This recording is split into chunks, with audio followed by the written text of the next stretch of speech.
everyone, welcome to your very own Easily. This is Dr. Sudha, your mentor for biology. So हमारी आज की biology की class में हम क्या करने वाले हैं? Yes, we have already completed sewage treatment और चैप्टर है हमारा माइक्रोब्स इन ह्यूमन वेलफेयर. ठीक है, और आज हमें क्या करना है, हमने देखा था कि जब हम सीवेज ट्रीटमेंट प्लांट को जब हम समझ रहे थे तो हमने देखा था जो एक्टिवेटेड स्लज के अंदर जो एनारोबिक बैक्टीरिया के एक्शन से क्या होगा, कुछ ऐसी गैसेस प्रोड्यूस होती हैं जैसे कि methane, H2S, carbon dioxide etcetera, और जिनको हमने बोला दैट दे आर बायोगैसेस. ठीक है, तो आज हम यही देखेंगे कि बायोगैस का जो प्रोडक्शन होता है उसमें माइक्रोब्स की क्या इंपॉर्टेंस है. ठीक है, तो हमारा टॉपिक ऑफ डिस्कशन है बेटा microbes in biogas production and as bio fertilizers. हम इनको कैसे यूज करते हैं, राइट?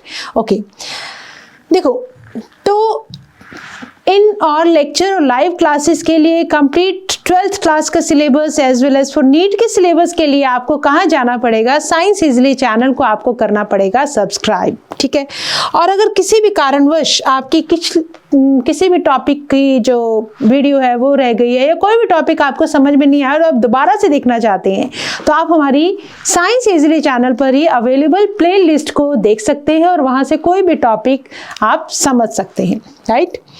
और पिछली क्लास में थोड़ा सा याद करा दूं, हमने क्या पढ़ा था? हमने देखा था माइक्रोब्स की जो इम्पॉर्टेंस है सीवेज ट्रीटमेंट प्लांट के अंदर. प्राइमरी ट्रीटमेंट ऑफ सीवेज क्या होता है, सेकेंडरी ट्रीटमेंट ऑफ सीवेज जिसको हमने बायोलॉजिकल या एक्टिवेटेड स्लज जब हमारे पास आया था, जो माइक्रोब्स की एक्टिविटी से जब हमने सीवेज को ट्रीट किया था, और साथ ही हमने किए थे कुछ ऑब्जेक्टिव क्वेश्चंस. ठीक है, ओके, तो आज की क्लास में हम क्या करने वाले हैं? आज की क्लास में हम देखने वाले हैं माइक्रोब्स का जो रोल है इन द बायोगैस प्रोडक्शन में, microbes in bio control agents, और सेकेंडरी एज बायो फर्टिलाइजर्स और ऑब्जेक्टिव क्वेश्चन. ठीक है, चलो सबसे पहले देखो बेटा बायोगैस होती क्या है. Basically biogas is a mixture of gases. कौन सी गैसेस हैं? मेनली गैसेस है बेटा आपकी मीथेन. कैसे प्रोड्यूस होती हैं? By the activity of microbes जिनको हमने बोला मिथेनोजन्स. ठीक है, तो बायोगैस क्या है? मिक्सचर ऑफ गैसेस है. उन मिक्सचर ऑफ गैसेस में जो मेन गैस है दैट इज मीथेन, और मीथेन को प्रोड्यूस करने वाले माइक्रोब्स कौन से होंगे? बहुत इजी है याद रखना, दैट इज मिथेनोजन. ये जो मिथेनोजन्स है ये कहाँ ग्रो करते हैं? These are anaerobic bacteria. बिना ऑक्सीजन के ये ग्रो करते हैं. कहाँ ग्रो करते हैं बेटा? सेलुलोजिक मटेरियल जो होता है, राइट? सेलुलोजिक मटेरियल को डाइजेस्ट करते हैं और क्या प्रोड्यूस करते हैं? CH4 मीथेन को प्रोड्यूस करते हैं along with carbon dioxide and hydrogen. For example Methanobacterium. ठीक है, तो दिस मिथेनोजन्स की एक एग्जाम्पल है मिथेनोबैक्टीरियम. कैसा बैक्टीरियम है ये? एनारोबिक बैक्टीरिया है. ये क्या करता है? सेलुलोजिक मटेरियल को एक तरह से डाइजेस्ट करके मीथेन जैसी गैसेस को इवॉल्व करते हैं along with carbon dioxide and hydrogen. अब आप पूछेंगे मैम ये जो बैक्टीरिया है ये कहाँ मिलते हैं? ये मिलते हैं बेटा बेसिकली काउ डंक, है ना, कैटल्स जो होती हैं रूमिनेंट एनिमल्स, उनके अंदर ये आपको मिलते हैं. र्यूमन ऑफ द कैटल्स. ठीक है, र्यूमन ऑफ द कैटल्स के अंदर दीज बैक्टीरिया आर फाउंड. क्यों? क्योंकि कैटल्स क्या है बेटा? These are herbivorous. और ये क्या करते हैं? जब प्लांट्स को ईट करते हैं तो प्लांट्स के अंदर आपको पता है क्या होता है? सेलुलोज होता है. तो उस सेलुलोजिक मटेरियल को डाइजेस्ट करने के लिए इनके पास ये वाले बैक्टीरिया होते हैं. कौन से? Methanobacterium type. अब वो इनके र्यूमन के अंदर रहते हैं, मतलब स्टमक के अंदर रहते हैं, राइट? और वहां पे ये क्या करते हैं? डाइजेशन करते हैं उस सेलुलोज का, और उस डाइजेशन के प्रोसेस में रिलीज करते हैं ये वाली गैसेस. कौन सी? मीथेन, कार्बन डाइऑक्साइड, हाइड्रोजन जैसी. तो कहाँ मिलता है मिथेनोबैक्टीरियम? एनारोबिक जो स्लज हमने बनाया था, एनारोबिक स्लज डाइजेस्टर जो हमने पढ़ा था, वहां पे भी मिलते हैं. प्लस हमें कहाँ मिलेंगे? र्यूमन ऑफ कैटल में. बायोगैस को यूज किस लिए करते हैं? अब हमने देखा थोड़ा टाइम पहले जो मोदी जी की ऐसी बहुत सारी योजनाएं हैं जिसके थ्रू बायोगैस को हर गांव-गांव तक पहुंचाया जा रहा है. कुकिंग के अंदर यूज करते हैं, लाइटिंग के अंदर हम इनको यूज कर सकते हैं, राइट? ओके, कैटल डंग जो है, जिसको आम भाषा में गोबर भी बोला जाता है, ठीक है, इसके अंदर अब क्या है बेटा, ये वाले बैक्टीरिया प्रेजेंट है। कहाँ से आए हैं ये? र्यूमन ऑफ कैटल से। तब र्यूमन ऑफ कैटल, जब कैटल अपना डंग जो है बाहर एक्सक्रीट करते हैं, बाहर एग्जिट होता है, देन दैट कैटल डंग, जिसको आम भाषा में हम गोबर बोलते हैं, उसके अंदर क्या होता है, दिस बैक्टीरिया। और इन डंग को जब हम इन उपलों को, जब इन गोबर के उपलों को हम जलाते हैं तो that is use to produce biogas. आपने देखा होगा ये जो उपले हैं बहुत जगह पे खाने पकाने के काम भी आते हैं, मतलब इनको एज अ फ्यूल एक तरह से यूज किया जाता है। तो इनके अंदर क्या होता है, बैक्टीरिया होता है। कौन सा? यही एनारोबिक बैक्टीरिया, ठीक है। तो ये आप देख सकते हैं गांव के अंदर बहुत जगहों पर ऐसे गोबर गैस के प्लांट्स लगे हुए हैं, राइट। क्या होता है बेटा इसमें, घर के बाहर कहीं भी एक गड्ढा खोद देते हैं, कितना होता है, अ कंक्रीट टैंक बना देते हैं। दैट टैंक इज 10 से 15 फीट डीप, मिट्टी खोद के नीचे टैंक बना देते हैं, जिसके अंदर हम सारा जो घर का वेस्ट है, स्लरी का मतलब जब हम उस वेस्ट के ऊपर जब पानी डाल देंगे दैट बिकम्स स्लरी ऑफ डंक। जितना भी बायो वेस्ट है, जितना भी डंक है, उसकी स्लरी बना ली जाएगी। अब इसके ऊपर रख देंगे बेटा एक फ्लोटिंग कवर। क्या कर दिया हमने, एक फ्लोटिंग कवर जब इस स्लरी के ऊपर हम प्लेस कर देंगे, जो ऊपर राइज करेगा कब, जब बायोगैस प्रोड्यूस होगी, ठीक है। तो पहला काम हमने क्या किया, 10 to 15 मीटर का हमने ये सारा ये कंक्रीट टैंक हमने बना लिया, ठीक है। यहाँ से डंक और वाटर ऐड करते रहते हैं और ये डंक और वाटर यहाँ डाइजेस्टर के अंदर आता रहता है। इसके ऊपर हमने क्या लगाया, सेकंड नंबर पे देखो, ये है बेटा गैस होल्डर। इसके अंदर हमने ये फ्लोटिंग हमने क्या लगा दिया था, इसके ऊपर कवर। और जैसे ही अब यहाँ पे ये जो काउ डंग में जो बैक्टीरिया है, जब वो सेलुलोज को डाइजेस्ट कर देंगे तो गैसेस जब इवॉल्व होंगी, तो this is a gas holder. यहाँ पे हम गैसेस को इकट्ठा करेंगे, ठीक है। और यहाँ लगा देंगे एक आउटलेट, जिसकी वजह से बाहर इन जो बायोगैसेस बनेंगी इनकी हम सप्लाई करवाते रहेंगे, ठीक है। That's is second step. Third में क्या हुआ, जितनी भी स्लरी जो हमने बनाई, जितनी वो यूज होती जाएगी, उसको हटाने के लिए भी हमने क्या कर दिया, एक आउटलेट लगाया हुआ है, ठीक है, जिसके अंदर हम स्लज इकट्ठा करते हैं। और इस स्लज को हम किस काम में लेंगे, अब इसको हम एज अ फर्टिलाइजर की तरह मिट्टी को फर्टाइल बनाने के लिए यूज कर सकते हैं। पहला काम क्या किया बेटा, कंक्रीट टैंक को खोदा, उसके अंदर हम जितने बायो वेस्ट है, कायोडंग है, वो डालते रहेंगे, वाटर ऐड कर देंगे तो वो क्या बन जाएगी, स्लरी बन जाएगी। डाइजेस्टर के अंदर जब वो स्लरी को डाइजेशन होगा तो बायो गैसेज रिलीज होंगी, हम एक फ्लोटिंग कवर लगा देंगे, बायो गैसेज इस गैस होल्डर के अंदर इकट्ठी होती रहेंगी, फिर एक आउटलेट के थ्रू हम उनको बाहर लेकर लाइटिंग और कुकिंग के अंदर यूज कर लेंगे। और जो स्पेंट स्लरी है उसको भी बाहर निकालने के लिए हमने क्या लगा रखा है, एक आउटलेट, और उस स्लज को हम यूज करेंगे एज अ फर्टिलाइजर। ओके, आगे देखो। अब देखो बेटा, ये जो हमारा गोबर गैस प्लांट है, ये बेसिकली हमारा इंडियन एग्रीकल्चर रिसर्च इंस्टीट्यूट, इसके ऊपर बहुत बार क्वेश्चन आ जाता है, IARI, Indian agriculture research institute, और इसी के साथ ही Khadi and village industry commission KVIC। तो ये नाम याद रखने हैं आपको, Indian agriculture research institute and KVIC, Khadi village industries commission. इन्होंने डेवलप की ये जो टेक्नोलॉजी है बायोगैस प्रोडक्शन की इंडिया के अंदर, राइट।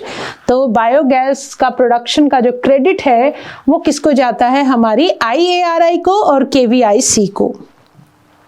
ओके, अब देखो, ये तो हमने पढ़ा बेटा बायोगैस प्रोडक्शन के बारे में। अब हम माइक्रोब्स का जो यूज है, किस तरह से एज अ बायो कंट्रोल, मतलब बायो कंट्रोल का मतलब ये है कि बहुत सारे जो ऐसे पैथोजेंस है डिजीज कॉजिंग और पेस्ट्स जो प्लांट्स हमारी क्रॉप्स को खराब कर देते हैं, उनके लिए भी हम माइक्रोब्स को यूज करते हैं as a bio control, right.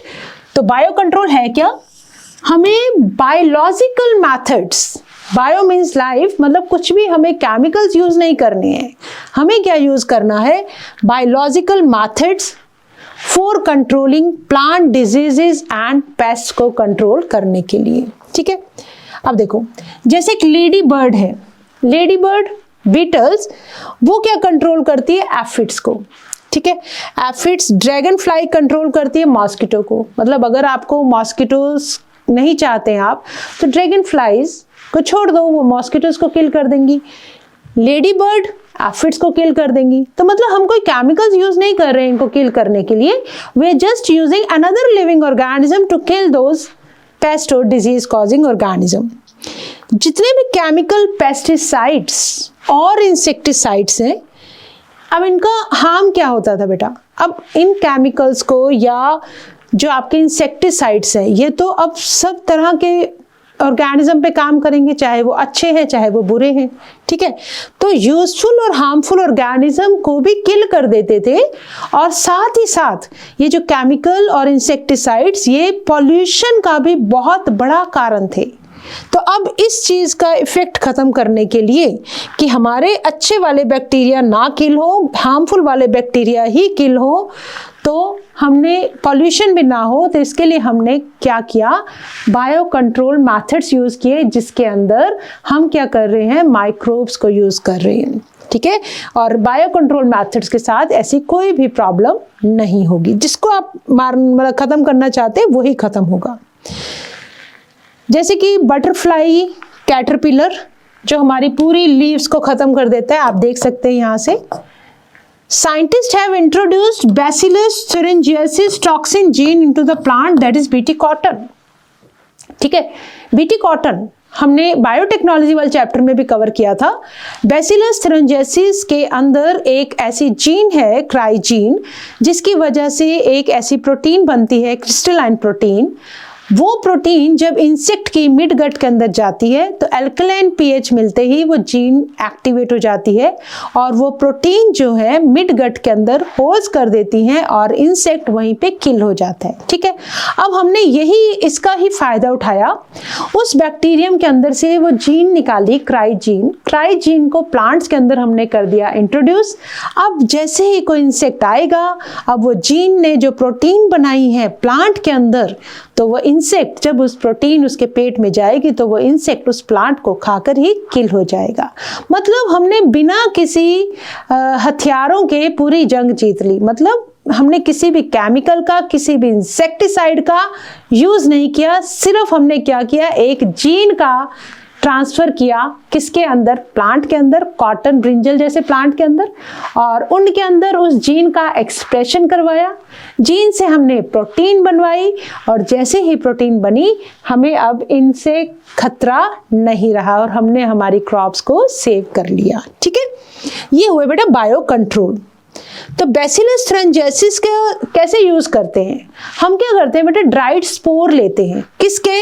BT के, जो सैशे के अंदर अवेलेबल होते हैं, उनको वाटर के अंदर मिक्स करते हैं और स्प्रे कर देते हैं वो वाले प्लांट जिनको इंसेक्ट अटैक कर सकते हैं, सच एज ब्रासिका, ठीक है। और फ्रूट ट्रीज के ऊपर हमने वो ड्राइड स्पोर बीटी के हमने क्या किए? स्प्रे कर दिए। अब इनको आके कैटरपिलर जब खाएगा, तो क्या होगा? उनकी गट में टॉक्सिन रिलीज होगा और लार्वे किल्ड हो जाएंगे। देखो, ऐसी हमने बीटी कॉटन भी बनाई है, उसके अंदर हमने जीन डाला, बस हम बीटी के जो स्पोर्स हैं उनको भी स्प्रे कर सकते हैं। ओके, नेक्स्ट आओ। ऐसे ही जब हम बात करते हैं फंगस की, ट्राइकोडर्मा स्पीशीज की जो फंगस है, वो भी बहुत सारे पैथोजन, प्लांट पैथोजन्स को कंट्रोल करती हैं, ठीक है। देखो, they are seen in the root ecosystem. जैसे हमने पढ़ा हुआ माइकोराइजा, फंगल एसोसिएशन और रूट्स ऑफ हायर प्लांट्स के बीच में जो एसोसिएशन है, वो भी बहुत सारे पैथोजन्स को किल करता है, सेव करता है ये, ठीक है। तो रूट इकोसिस्टम के अंदर हमें ये फंगस मिलती है। और क्या है? जो आपके बैक्यूलोवायरस है, स्पेशली जीनस न्यूक्लियोपोलीहेड्रोवायरस, ठीक है। बैक्यूलोवायरस क्या करते हैं? दे अटैक द इंसेक्ट और दूसरे आर्थ्रोपोड्स को अटैक कर देते हैं। तो इट इज सूटेबल, ठीक है। अगर हमें पता है बैक्यूलोवायरस को हम यूज कर सकते हैं कि इंसेक्ट किल कर देंगे और बहुत सारे आर्थ्रोपोड्स ऐसे हैं वो किल कर देंगे, बट है क्या ये स्पीशीज स्पेसिफिक है? पर्टिकुलर स्पीशीज के ही इंसेक्ट को या आर्थ्रोपोड को किल करेंगे, ऐसा नहीं सभी को। नैरो स्पेक्ट्रम इंसेक्टिसिडल एप्लीकेशन, तो इसलिए हम इनका यूज कर सकते हैं इंटीग्रेटेड पेस्ट मैनेजमेंट में पर्टिकुलर स्पीशीज के लिए, right. Programme to conserve the beneficial insect, तो कुछ इंसेक्ट्स हमारे लिए बहुत ज़्यादा बेनिफिशियल है, राइट, और कुछ हमारे लिए हार्मफुल है। तो हम बैक्टीरियोवायरस की मदद से क्या कर सकते हैं, जो स्पीशीज स्पेसिफिक हार्मफुल वाले पैथोजेंस को हम हटा सकते हैं, क्योंकि बहुत सारे इंसेक्ट्स को और इसको किल करता है। दिस इज बैक्टीरियोवायरस, न्यूक्लियोपोलीहेड्रो वायरस की स्पीशीज को बिलोंग करते हैं। अच्छा, अब आ जाओ बेटा बायो फर्टिलाइजर्स। बायो फर्टिलाइजर्स वो ऑर्गेनिजम्स हैं जो एक सॉइल की न्यूट्रिएंट क्वालिटी को इन्हेंस कर देते हैं, जैसे कि बैक्टीरिया, फंजाई, साइनोबैक्टीरिया, इनको हम सॉइल के अंदर as a bio fertilizer use कर सकते हैं। जैसे कि आपने नाम सुना हुआ है राइजोबियम, कहाँ मिलता है, root nodules of the leguminous plants, right. तो सिम्बियोटिक एसोसिएशन है। राइजोबियम बैक्टीरियम किस काम आता है, एटमॉस्फेरिक नाइट्रोजन को फिक्स करने के काम आता है। फ्री लिविंग बैक्टीरिया जो सॉइल के अंदर रहते हैं, जैसे कि एजोस्पाइरिलम एंड एजोटोबैक्टीरिया, ये भी क्या करते हैं, नाइट्रोजन कंटेंट सॉइल का इंक्रीज कर देते हैं। तो आपको किसी भी तरह के केमिकल जो एनपीके आप फर्टिलाइजर जो यूज करते हैं उनको यूज करने की जरूरत नहीं है। आप सिंपल इन माइक्रोब्स की मदद से नाइट्रोजन फिक्स करवा सकते हैं एटमॉस्फेयर की, सॉइल का नाइट्रोजन कंटेंट बढ़वा सकते हैं। कौन से, these are used as bio fertilisers. तो you can see these bacteria. ऐसे ही बेटा माइकोराइजा क्या है, we know very well, it is the fungal association with the roots of higher plant. Symbiotic है ये एसोसिएशन, दोनों का फायदा है। रूट्स को क्या मिल रहा है, वाटर एंड मिनरल बहुत दूर दूर से फंगल हाइफी की मदद से एब्जॉर्ब कर पाते हैं, और फंगल हाइफी को क्या मिल रही है, शेल्टर मिल रहा है, ठीक है। तो इसमें एक एग्जाम्पल आपके सामने glomus, fungal association with the plants, fungus gets food from the plant, और बदले में प्लांट को क्या मिल रहा है, water as well as minerals.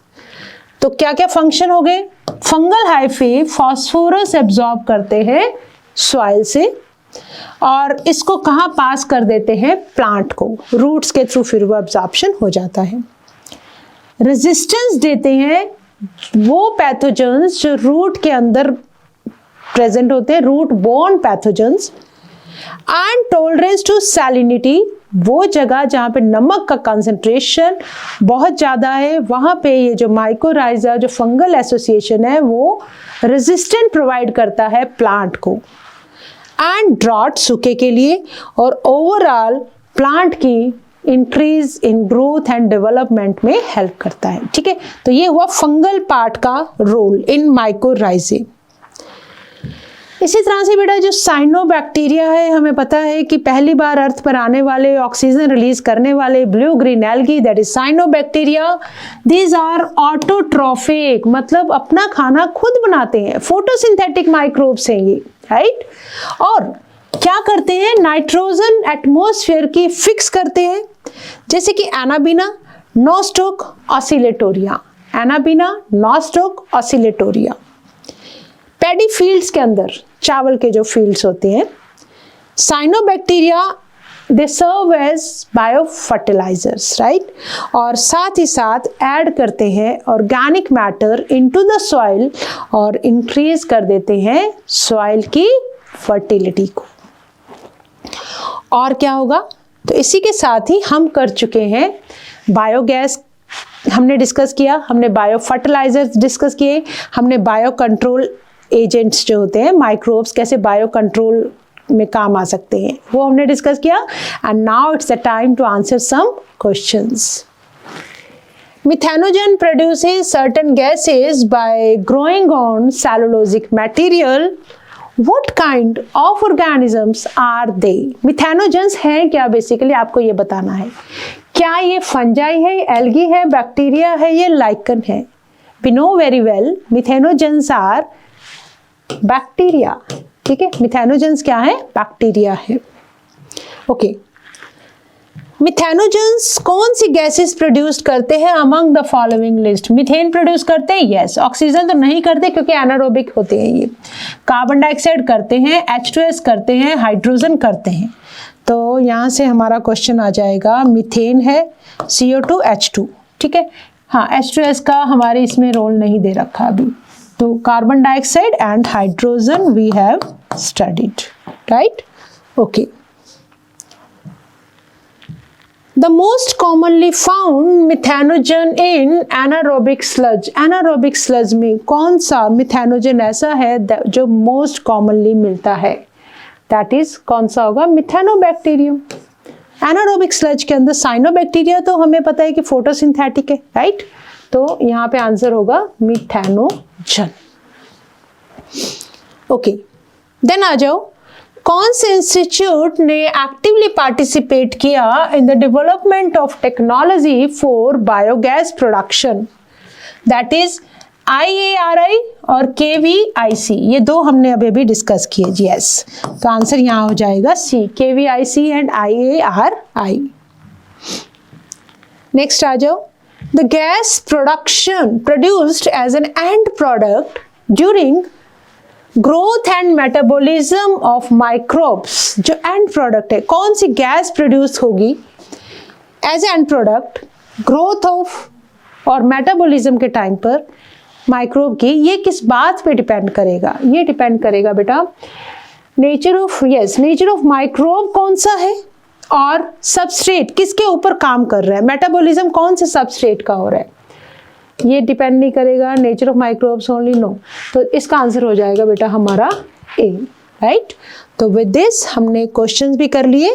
तो आज की क्लास में हमने देखा माइक्रोब्स का role in biogas production as a bio control agents, as a bio fertilizers, और साथ ही साथ हमने डिस्कस किए ऑब्जेक्टिव क्वेश्चंस, राइट?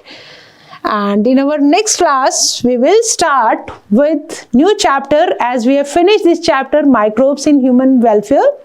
हम नया चैप्टर शुरू करेंगे हमारा organisms and population, and we will discuss about in our first lecture abiotic factors के बारे में हम डिस्कस करेंगे हमारी नेक्स्ट क्लास में।